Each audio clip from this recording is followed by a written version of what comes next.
અમરેલી જિલ્લાના લાઠી તાલુકામાં કેરાળા નજીક ખાનગી બસ અને અલ્ટો કાર વચ્ચે સર્જાયેલા ગંભીર અકસ્માત બાદ એક ચોંકાવનારી સ્થિતિ સામે આવી હતી। અકસ્માતમાં મોતના ભેટેલા 3 મૃતદેહોને ટ્રેક્ટરમાં લઈ જવાની ફરજ પડતા સ્થાનિકોમાં ભારે રોષ ફાટી નીકળ્યો।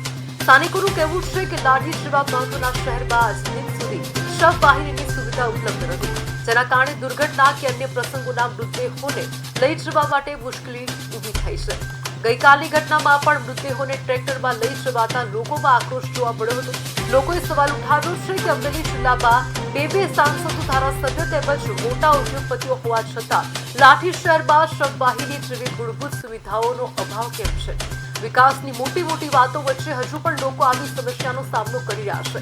સ્થાનિક આગેવાનો અને નાગરિકોએ રાજ્યસભાના સાંસદ ગોવિંદભાઈ ધોળકિયા, અમરેલીના સાંસદ ભરત સુતરિયા તેમજ ધારાસભ્ય જનક તળાવિયાને લાઠી શહેર માટે તાત્કાલિક શવવાહિની ફાળવવાની માંગ કરી છે।